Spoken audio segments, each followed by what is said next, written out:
We make peace a symbol of ours.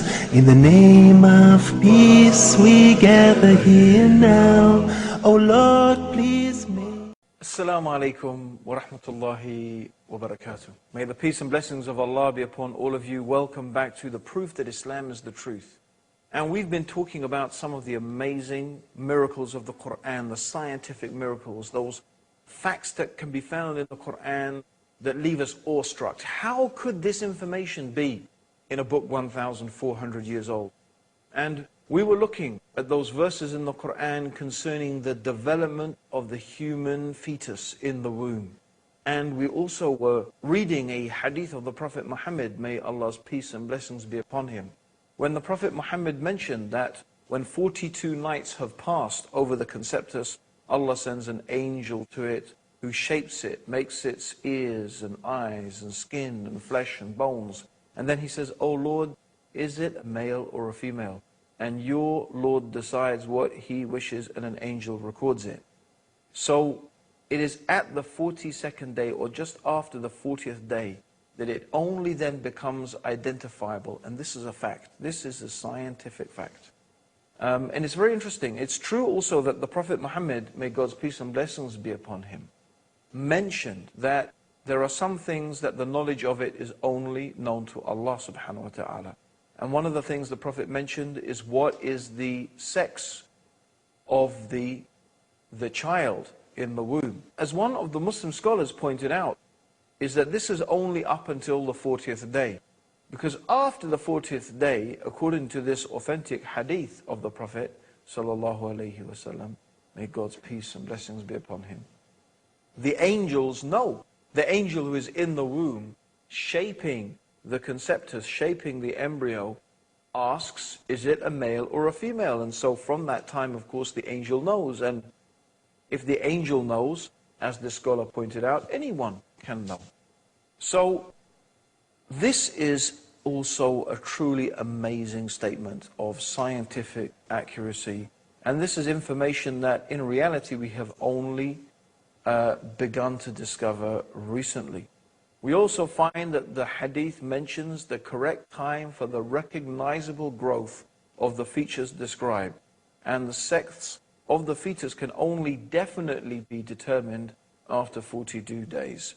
Now this piece of information was only known after the invention of powerful microscopes only decades ago.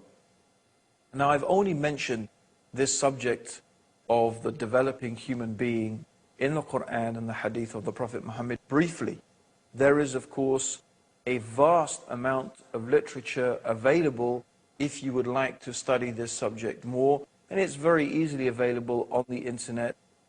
And indeed, Dr. Zakir Naik has produced a very nice book called Modern Science in the Light of the Quran and Sunnah. So you can get hold of that from the Islamic Research Foundation, inshallah, if you want to explore that area more. But what I thought I would do is mention a quote from Keith Moore, who is the professor and chairman of the Department of Anatomy from the University of Toronto in Canada. And Keith Moore is one of the acknowledged experts in the field of the developing human being in its embryonic form. And his book, The Developing Human, is and has been for many years a standard textbook in universities and colleges all over the world. It's been translated into numerous different languages, and he was shown some of the statements in the Quran and the hadith or sayings of the Prophet Muhammad concerning the development of the human embryo. And having studied them, he came to a conclusion. And this is what he said. Until the 19th century, nothing was known about the classification of the stages of human development. A system of staging human embryos was developed around the end of the 19th century, based upon alphabetical symbols. And during the 20th century, numerals were used to describe 23 stages of embryonic development. This system of numbering the stages is not easy to follow, and a better system would be based on the morphological changes. In recent years, the study of the Quran has revealed another basis for the classification of the stages of developing embryo, which is based on easily understood actions and changes in shape. It utilizes terms that were used and sent by God to Prophet Muhammad by the angel Gabriel and recorded in the Quran. And he goes on to say, it is clear to me that these statements must have come to Muhammad from God, because almost all of this knowledge was not discovered until many centuries later. This proves to me that Muhammad must have been a messenger of God or Allah. Dear viewers, you need to think about this. Here is one of the experts, perhaps the expert in the field, examining the information that is in the Quran and that has been mentioned on the tongue of the Prophet Muhammad. And he is saying that not only is it impossible for this information to have been known by anyone 1,400 years ago, he also suggests that modern embryology should follow the system of development that has been mentioned in the Quranic verses. In other words, the Quran has described the development of the human embryo so beautifully and so effectively that this should be the basis upon which scientific textbooks founded from now on. This is what Keith Moore is saying. So this is really a truly remarkable statement from a truly remarkable scientist who, by the way, has become a Muslim. How did the Prophet Muhammad develop this information? From where did a man living in the desert 1,400 years ago know? From where did he get the knowledge? This is the question that you have to ask. This is the question that you have to examine. The next thing we want to look at is the water cycle. The water cycle, that is the cycle of water where the sun heats the sea and causes evaporation, and from that evaporation we have clouds forming, and how the winds move those clouds, and from that rain falls. Now, the Quran accurately describes the water cycle and the origin of underground springs. And we're going to be talking about that after the break. So whatever you do, don't go away, because we have some more amazing facts for you in the proof that Islam is the truth. We make peace a symbol of ours. In the name of peace we gather. Assalamu alaikum, welcome back to the proof that Islam is the truth. And we're going through some of the amazing scientific statements in the Quran, things that it was impossible for Prophet Muhammad to have known 1,400 years ago. Now, one of the things we want to talk about is the water cycle. Now, it may seem very obvious to us today about the water cycle, and for example, the origin of underground springs.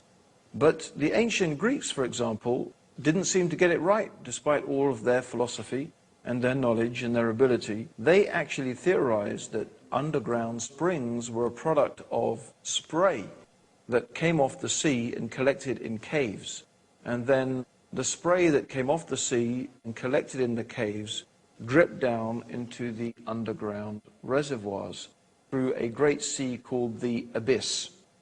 In fact, it was not until the 18th century that the water cycle was really accurately described. Yet the Quran says 1,400 years ago, in the 39th surah, in the 21st ayah, have you not seen that Allah sent water down from the sky and led it through sources into the ground? This is a simple but in fact highly accurate description of the water cycle. Another amazing fact that is mentioned in the Quran, we find in the 24th surah of the Quran in the 40th verse. And it's talking about the state of those people who disbelieve and reject faith in God. The Quran describes the state of the disbeliever, the person who has rejected faith, like a darkness. A darkness that is so dark, it is like the deep depths of darkness in a vast, deep ocean, overwhelmed with wave upon wave, topped by a cloud. If a man stretches out his hand, he can hardly see it. For any to whom Allah gives no light, there is no light. Now, on the surface, here Allah is giving a simple description. A person who does not believe in God and does not follow the guidance that Allah has sent down is a person who is in darkness. They are lost. Their life is a confusion. In fact, their life is so confusing, they can hardly see what is in front of them. This is how Allah is describing it. Darkness upon darkness, confusion upon confusion. He can hardly see or understand what is happening. If God does not give a person light, there is no light. So it is describing a type of absence of light, of being able to see or know really what is truly going on. And so this is the case that is described. So on the surface, we have a very poetic, we have a very strong and vigorous and amazing description of this darkness and the state of being lost. Yet when we examine it in more detail, there is something else going on here as well. There is a clue to some scientific truths. First of all, the Quran describes a vast, deep ocean, and it describes waves upon waves. Now, of course, most of us are familiar with the waves that are on top of the ocean. But what does it mean, waves upon waves? Are there other waves in the ocean? Well, we're going to find out. Also, the Quran talks about a person being deprived of light, that they can hardly see. Now, a ray of light is composed of 7 colors: violet, indigo, blue, green, yellow, orange, and red. And light, when it hits water, goes through what is called refraction. That means that, for example, in the upper 10 to 15 meters, the water absorbs the red color. And as you go deeper, each of the colors in the spectrum become absorbed by the water, until you get to a depth of below about 1,000 meters, there is complete darkness. Now, what is amazing is that we also find in modern scientific discoveries that internal waves cover the deep waters of the seas and oceans, because the deep waters have a higher density than the waters above them. So waves upon waves. We have the internal waves in the deep, deep ocean, and then we have the waves on top of the ocean. And then the clouds and so on and so forth, they add to the darkness and the disparity and the breaking up and the refracting of light. Now, what is interesting is the deep darkness. Remember, the Quran says they stretch out their hand, they can hardly see it. This deep darkness begins below the internal waves in the ocean. In fact, there are certain fish down at those depths which need their own lights in order to be able to see. And amazingly, Allah has created these creatures that can actually generate their own lights.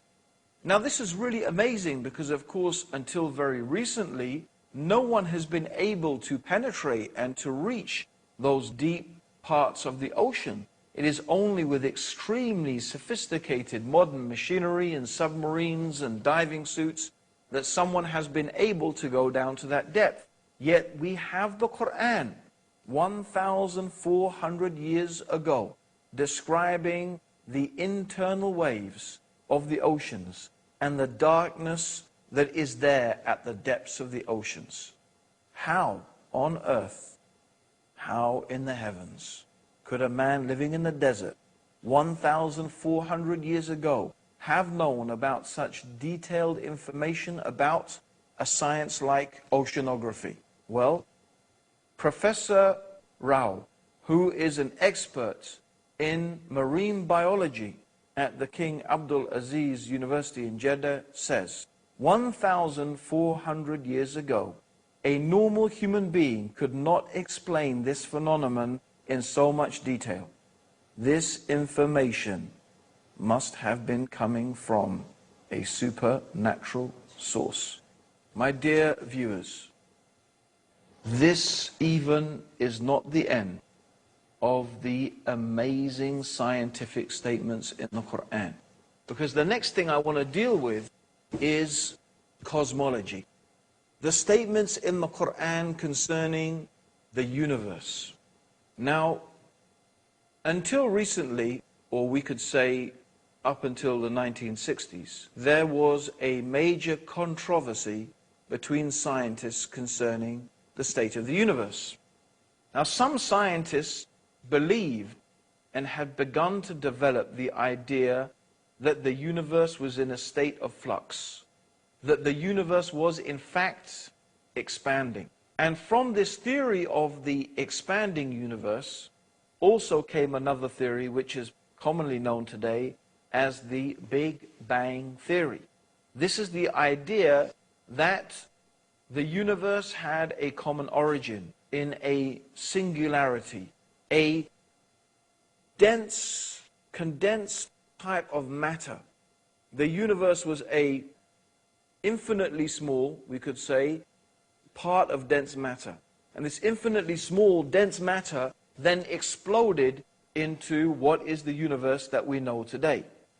Now, this was opposed by the static state theory. The static state theory, and this was very much preferred theory of atheists, that the universe was the way it was eternally in the past and will keep on being that way eternally in the future.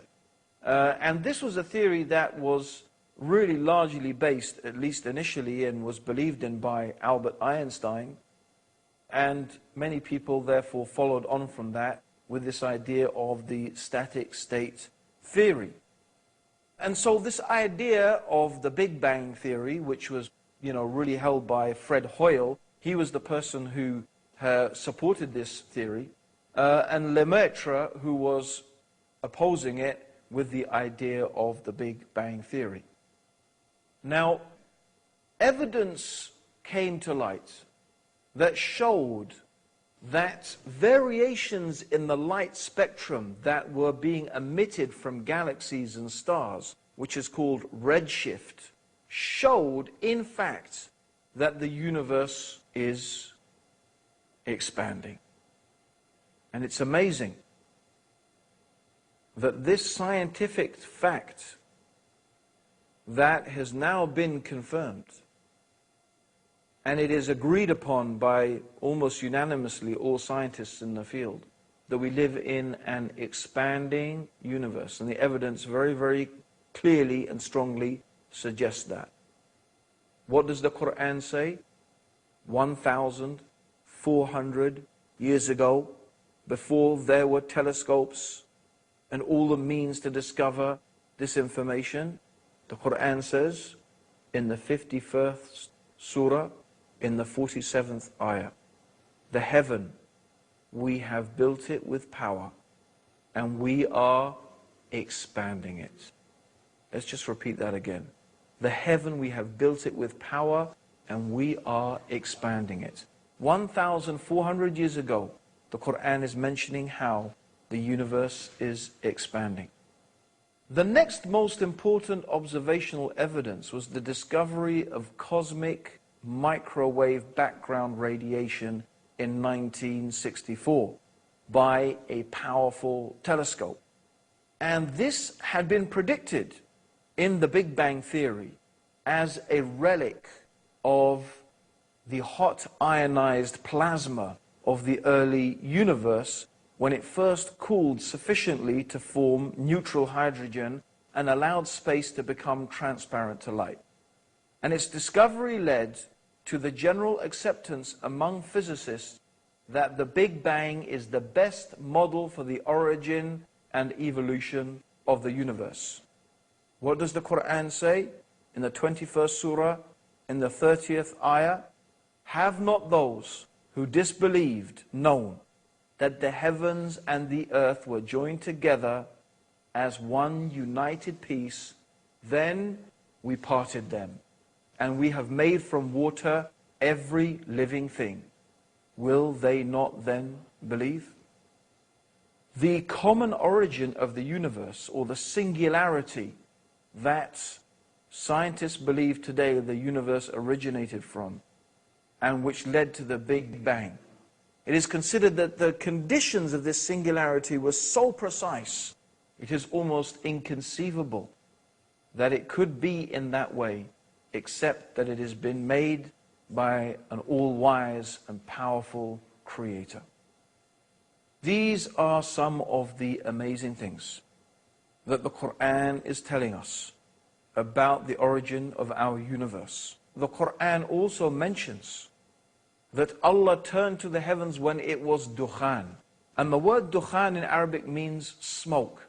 This also accurately describes the hot, gaseous mass of the universe before the galaxies and the stars began to be formed.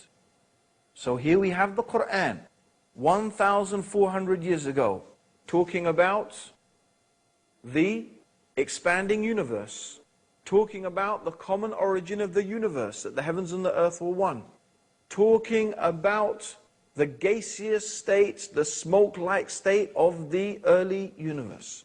This is in a book 1,400 years old, mentioning facts that scientists have only begun to discover today. And we have created from every living thing water. It's a fact that every living thing has its basis in and is fundamentally composed of water. You and me are about 70 to 80% water. We are made of about 70 to 80% water. A fact that has been mentioned in the Quran 1,400 years ago. Will you not believe? Will you now not believe? What will it take to make you realize and to understand that the Quran is the truth? That Muhammad is the messenger of God? This is more evidence, the proof that Islam is the truth. Join us for the next episode when we will be going through some more amazing facts from the Quran. Until then, Assalamu alaikum wa rahmatullahi wa barakatuh. May the peace and blessings of Allah and His guidance be with all of you.